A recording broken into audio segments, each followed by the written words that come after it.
What's up, friends? Welcome back to The Nerdy Filmmaker, and today we're going to be covering the toolbar in Adobe Premiere.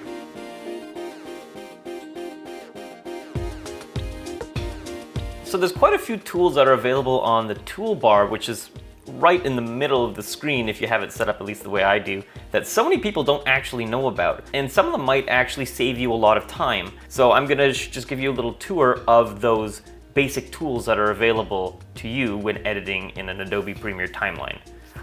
Let's head on over to the computer. Meet you there, friends.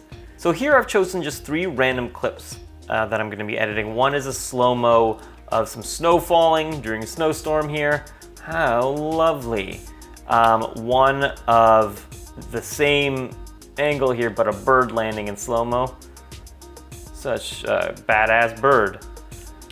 And then another one of a candle.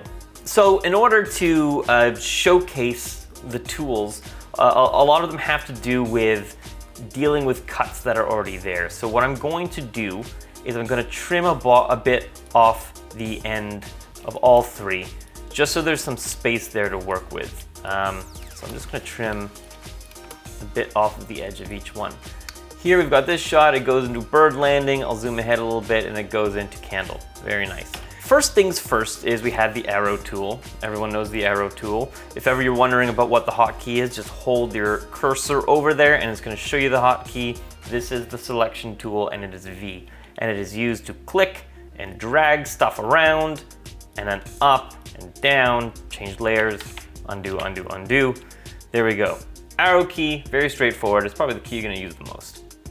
I'm going to skip a little bit here and come to the cut tool, the razor tool, because again, that's the tool that everyone uses, so it's probably the one that you're most familiar with. So this one is C for cut, and V and C are very close to each other. It's very helpful. So if you click there and you click anywhere, it's going to make a cut. And then you can switch back to your arrow, select something and delete it, right?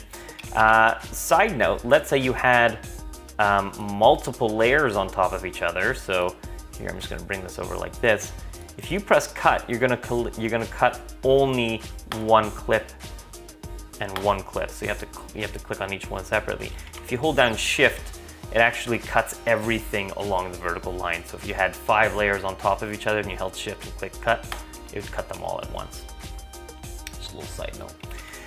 But that's not what you're here for. You're not here for the cut tool. You're here for the new stuff. That shiny thing you see in the window. Well, my friends, let me introduce you to Select Forward tool. So if you click A on your keyboard, or you click this button here, it's going to select everything where you click and afterwards. So if I click here, it's just selecting that. But if I click here, it's selecting everything along the vertical line and afterwards. And if I click here, it selects everything there. And so that's really helpful if you need to make space for something. Let's say I want to put another clip here. I click here, move everything over, and then I can drag another clip into that empty space. If you were to press Shift A real quick, it selects everything behind, right? So it selects everything here and behind. Now that is its own button in here. You see, you can always hold this down and there's select backward tool, select forward tool. And the last thing I was going to say is that opposite to the razor tool, if you hold Shift, you don't select everything, you select one line of things. So again, if I have this like this, and I use the select all tool, right? But what if I just want to select everything that's in this one layer and afterwards? So I click here and it selects everything in this layer where I click and afterwards. It's selecting the audio too because the audio is linked to the video in this case. On to the next one. This one be Ripple Edit tool. I use this a lot, especially in like narrative work and whatever. But let's say I wanted to put a little bit more of this bird landing here, okay? I want to get this bird landing, but I already cut it out of the thing.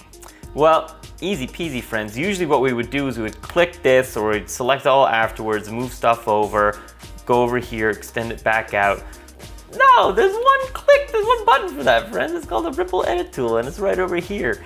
And it is B. It's the hotkey B. And what you're gonna see is that all of a sudden your cursor, usually this symbol looks red. See, usually it looks like this, but all of a sudden it's gonna become yellow.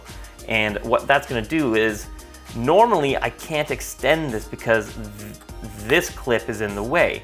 But if I press B and I switch to the ripple edit tool, I can extend this clip and it's gonna push everything afterwards over, right? So it's not overwriting this clip. In fact, if you even look at the end over here, I'm trying to point to my screen, you can't see my finger. If you look at the end of the clip here, as I extend this guy, look, it gets shifted over because it's being pushed for that extra content to come out. So now I have a bird disappearing before we cut to the candle. Ripple edit, super helpful. You can do it backwards as well, right? If I wanted to extend the beginning of this a little bit, there you go. It pushes itself forward to make room for its new caboose. Next up is the rolling edit tool. Now I use rolling edit tool a lot in narrative work. And essentially what it's going to do, it's going to shift where the cut is. What does that mean? So over here, we've got the bird landing, and then we cut to this, right? Now, my cut is here. Now, what if I wanted to do what I was doing before the rolling edit tool, but I did want to overwrite the next clip? Am I going this way? Am I going this way? I don't know. I never know if it's reverse or not. So if I click here now, so now I've got double arrows going each direction, and I click it and I drag it, it is going to extend the first clip and shorten the second clip at the same time. So it is not pushing anything over, it is overwriting this clip to extend this clip. The normal way we would have done it without this tool is to shorten this and then extend this, right? But now we can do that with one tool, and what's kind of cool is that you see it shows you a preview of where the new cuts are gonna be, right? So you can like that, and say, I see, okay, I want the bird to disappear. There he's gone. And now the bird's gonna disappear and the candle's gonna arrive, boom. Next tool is the rate stretch tool. That's R. I very rarely use the rate stretch tool, but what it might be really helpful for is, let's say I have a little piece of missing here. I've got this empty gap. I have no more footage. Oh no, that's the end of the clip, but I know I don't want to move this back because it's timed to music or something like that. And I'm okay doing a little bit of slow-mo. It's already in slow-mo, but let's imagine it's not. If I choose the rate stretch tool, I'm extending the clip with what already exists, what I cut there, and it is slowing down the footage to fit the new length. So I am extending this by a second, so it's slowing down the footage to make it fill that amount of time. Now, if you didn't shoot in slow motion, it's going to look choppy, right? But that does exist. That's a rate stretch tool. I don't use it very often.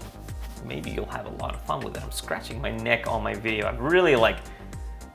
I've lost all kind of glamour on this channel. I'm just a mess. All right, next one. The slip tool. This one's a little interesting. Bear with me, friends, the slip tool. Now let's say I've timed this to music and I don't want to change the position of this in the timeline, but I want to see a little bit more of the ending and a little bit less of the beginning, but I don't want to change the timing of the music and all that kind of stuff. How we would normally do this is we would separate layers, extend the beginning, reduce the end, move it over, fit it in, right? No, not necessary, not necessary. We've got the slip tool. So we're gonna take the slip tool, we're gonna press Y to get to our slip tool. And as I click here, I'm going to be changing what portion of the clip is being shown in this window over here, all right? An easier way to show that would be, let's say if I took this clip of a candle, right? And I put like an in and out. So let's say I was just taking this portion, right? And I'll even bring it in over here. What slip tool is doing is changing, it's not changing the amount of time or where it is in your timeline, but it's changing what section of the video is being shown in that. So it's as if I'm sliding this over and now I'm gonna be showing this portion rather than this portion. So again, let's undo all that. So here I have the bird flying over. Does he make it in time? Let's see. I don't want to gender assume. It could be a female bird, it could be a non-binary bird. But let's say I want the bird to land in this shot. I can click here and scroll over so that, see, the one on the left is the beginning frame and the one on the right is the ending frame. So here I know, boom, he's in, right? So now I press play and he gone. Bye, bird. Have a good nap. Now the last few here are just very simple ones that I'm probably not going to get too much into.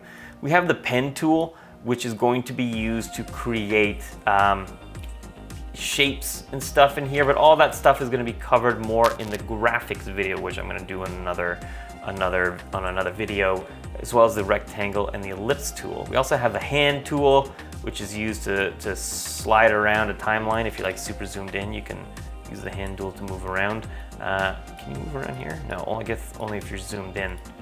Yeah, there you go. Yeah. So that's what the hand tool is for. You've got the zoom tool, which is to zoom in on your timeline or zoom out. I never use that because I just use plus and minus. I just use that. And then finally, the type tool. And again, that's going to be in the graphics video coming up eventually, when I decide I want to get around to doing it. And you can type vertically, you can type horizontally, you can type any way you want. Diagonally, oh buddy. Calme-toi. Hein? C'est pas trop diagonal. That's it, friends. I really hope that this was a helpful video for you, because I think there's a lot of tools present in this that would all be still laughing at. Calme-toi. There's a lot of tools here that can be really helpful to speeding up your editing. Experiment with them. It's always just about remembering not even so much what the tools do, but remembering in your process that there is a tool to do what you're trying to do, but faster. And then by the end, you're gonna have all these tools just built into your mind, and editing's gonna be a breeze. I'm really goofy today. I don't know what's going on, but I just made a new batch of hibiscus juice. I'm really excited to drink. Hibiscus flowers, you boil it in water, put some sugar in there, put it in the fridge. That's a fancy drink.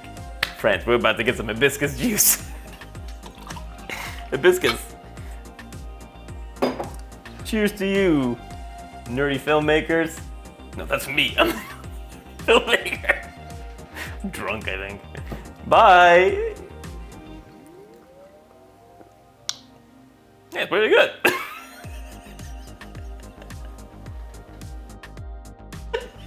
I had to turn this back on. I was laughing so hard because as soon as I turned it off, I tried to put the lid on my glass. That's not where it goes. It's gonna fall in and go sploosh.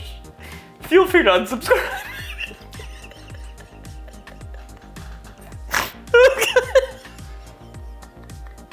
I'm gonna start a comedy channel, everyone. Stay tuned. Laughs with the Julian 2022.